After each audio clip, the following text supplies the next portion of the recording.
एक एक प्रक्रिया से हम अपने जीवन को निखार सकते हैं।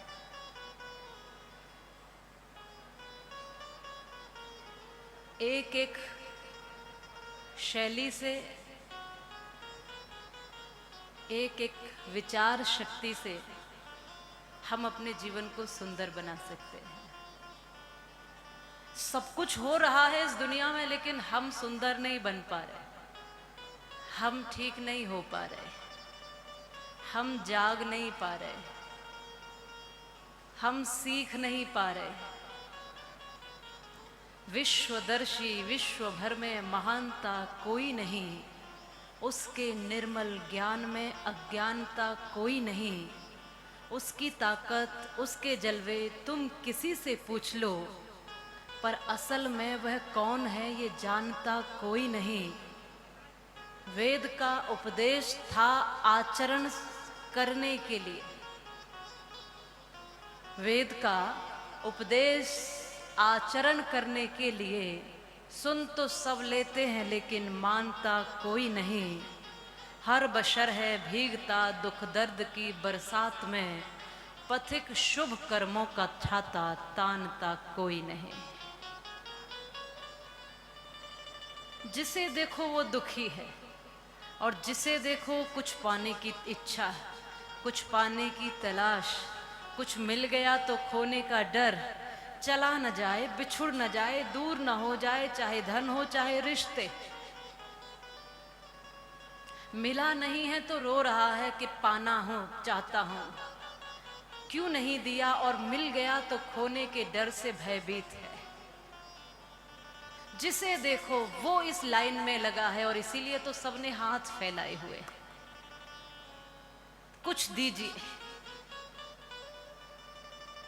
मिल गया तो तन गए, लेकिन फिर भी मन में भय है कि कुछ खो न जाए। जो पाया है उसे पाता ही रहूं, ये हमेशा मेरे पास रहे, हमेशा मेरे साथ रहे, कभी मुझसे दूर न हो, कभी मुझसे छूटे न। चाहे धन हो, संपत्ति हो, रिश्ते हो, या मेरा शरीर स्वयं का।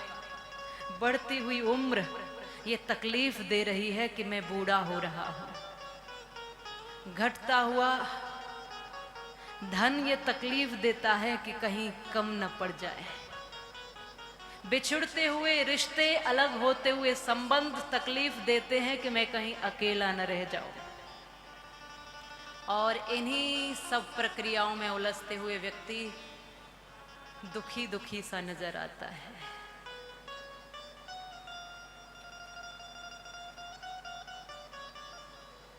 सुन तो सब लेते हैं लेकिन मानता कोई नहीं। कई बार मैं चिंतन करती हूं कि हम निरंतर प्रयास करते हैं, 3-3 घंटे बोलते हैं, इतना कहने का प्रयास करते हैं कुछ परिवर्तन की प्रक्रिया के लिए, कुछ समझने और समझाने के लिए, कुछ जागने और जगाने के लिए।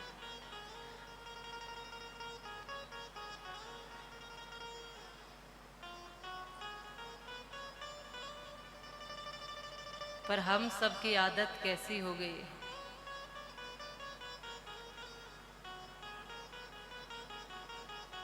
एक व्यक्ति जिस डाल पर बैठा है उसी डाल को काट रहा है।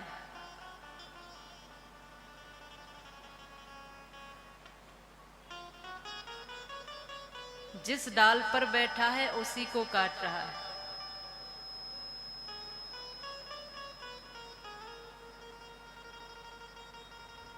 यहां से एक समझदार सा व्यक्ति जा रहा है रास्ते से होकर।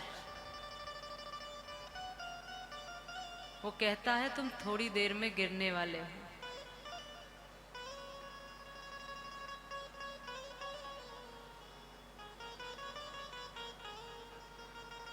एक व्यक्ति जिस डाल पर बैठा है उस डाल को काट रहा है, दूसरा व्यक्ति समझदार निकलता है, वो कहता है तुम गिरने वाले हो। और ये डाल काटने वाला कहता है कि मैं 20 बरस से यही काम कर रहा हूं भैया, मेरा यही काम है, मैं लकड़ी ही काटता हूं, मैं लकड़हारा हूं, अभी तक नहीं गिरा, अब कैसे गिर जाऊंगा।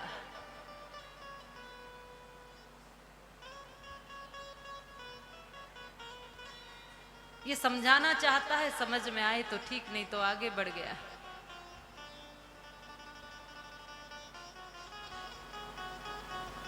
कई बार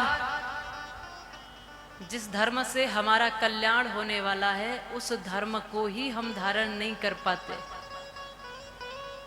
और इसलिए फिर दुखों की खाई में, कलेश, कष्ट, द्वेषों की खाई में गिरते। महर्षि वेदव्यास कहते हैं, ऊर्ध्वाहुर विरोमेश्च न च कक्षि शृणोति माम धर्मादर्थश्च कामश्च सधर्म किन्य सेव्यते। आखिर लोगों को हो क्या गया है? जब जानते हैं कि अच्छे रास्ते पर चलने से ही, सत्य, धर्म, न्याय और निष्ठा के रास्ते पर चलकर ही सुख मिल सकता है, तो क्यों बार बार विपरीत रास्ता चुनते हैं?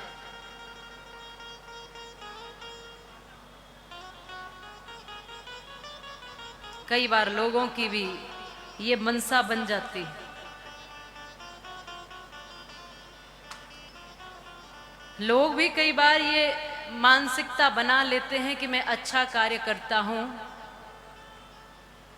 मैं बढ़िया कार्य कर रहा हूं, मैं धर्म पथ पर चल रहा हूं, मैं भक्ति पथ पर चल रहा हूं, मैं नाम जाप करता हूं, उसके बाद भी मुझे कष्ट मिलता है। और वो दूसरा देखो, वो कभी भक्ति नहीं करता, वो दूसरा देखो वो कभी मंदिर नहीं आता, वो दूसरा देखो वो कभी भजन नहीं करता, वो कभी दान और पुण्य नहीं करता, उसके बाद भी वो फलता फूलता नजर आ रहा है। कई बार लोग ऐसा शिकायतें करते नजर आते हैं। बहुतों के मन के ये प्रश्न है, मैं अच्छा करता हूं तो भी मुझे कष्ट मिलता है, और वो देखो कभी अच्छा नहीं करता, फिर भी वो फलता फूलता नजर आता है। एक व्यक्ति की यही परेशानी। मैं 20 वर्ष से एक दुकान चला रहा हूं, ये जैसे पहले चलती थी वैसे आज भी चलती है। इतनी मेहनत करता हूँ, इतना परिश्रम करता हूँ, और उसके बाद भी अभी तक केवल दाल रोटी ही ठीक से खा पा रहा हूँ। और मेरे सामने एक व्यक्ति ने 20 साल पहले दूध का काम शुरू किया था, और वो तब से दूध में पानी मिला मिला कर बेच रहा है, आज तक बेच रहा है। मेरे ही आंखों के सामने उसकी झोपड़ी से कई कई कोठियां बन गई हैं। अब मैं उस तरक्की को देखकर इसलिए दुखी होता हूं कि मैं ईमानदारी से काम करता हूं, फिर भी मैं केवल दाल रोटी खा पाता हूं, और वो बेईमानी से काम करता है, फिर भी वो इतना तरक्की कर रहा है। साधु के चरणों में प्रार्थना की। संत ने कहा कि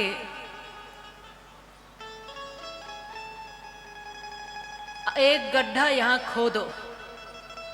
एक गड्ढा खुदवाया। कहा लगभग इसने 20 वर्ष में कितना पानी मिला दिया होगा दूध में, तुम्हें अंदाजा है? बोले मुझे ऐसे तो नहीं पता, लेकिन फिर भी एक अंदाजे से मैं बता सकता हूँ। बोले जितना इसने 20 वर्ष में दूध में पानी मिलाया है, उतना अंदाजे से इस गड्ढे में डाल दो। उसने अंदाजे से उस गड्ढे में उतना पानी डाल दिया और कहा कि अब इस गड्ढे में उतर के दिखाओ। ये व्यक्ति उस गड्ढे में उतरा और देखा कि पानी गर्दन तक,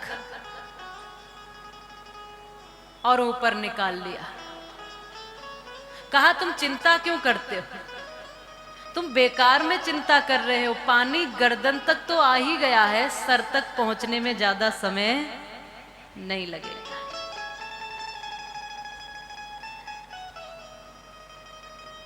जो बहुत कुछ बड़ा कई बार बेईमानी से खड़ा तो कर सकते हैं, लेकिन खड़े हुए को ढहने में भी ज्यादा समय नहीं लगता है। इसलिए धर्म की बुनियाद लीजिए, ईमानदारी की, मेहनत की, परिश्रम की, श्रद्धा की, भक्ति की नींव रखिए, और उस पर अपने महलों को खड़ा कीजिए, उस पर अपनी तरक्कियां, उस पर अपनी आसमान में उड़ानें भरिए। जब मूल और आधार अच्छा होगा तो निश्चित रूप से आपकी उड़ान बहुत ऊंची हो जाएगी।